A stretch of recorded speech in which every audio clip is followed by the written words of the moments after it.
Bien, Monsieur le Président, mes chers collègues, comme vous l'avez indiqué, le 19 septembre dernier, le Premier ministre a annoncé une grande consultation nationale pour préparer un nouvel acte de décentralisation. C'est, sur le papier, une main tendue au territoire et une initiative que nous saluons. Mais pour qu'elle ait un véritable impact, il faut que l'État respecte ses engagements. La décentralisation ne peut être une promesse abstraite, elle doit se traduire par des actes concrets, des compétences transférées et des moyens réellement confiés aux collectivités pour agir au plus près des citoyens. En Île-de-France, nous avons été exemplaires, premiers à solliciter le gouvernement, premiers à proposer des transferts de compétences adaptés aux besoins du terrain. Et qu'avons-nous eu en retour? Le silence.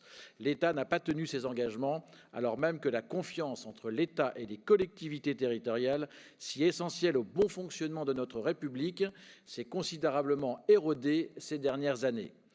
Il est plus que jamais indispensable de rétablir ce lien, non par les discours, mais par des actes concrets et le respect des compétences et des moyens de chacun.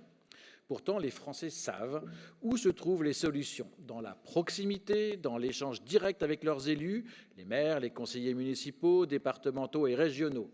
Les études comme l'expérience quotidienne le confirment, la confiance des citoyens envers leurs élus locaux reste bien plus forte qu'envers les pouvoirs centraux. Pourquoi? Parce que les élus de terrain voient, comprennent et vivent les réalités du quotidien au plus près des citoyens. C'est cela la véritable modernité politique, un État recentré sur le régalien et des régions fortes, libres, capables d'agir vite et bien. Et nous en avons apporté la démonstration ici, en Île-de-France, lorsque notre pays a dû faire face à des crises majeures ces dernières années. C'est exactement le sens des travaux que nous avons portés et que nous défendons depuis des années.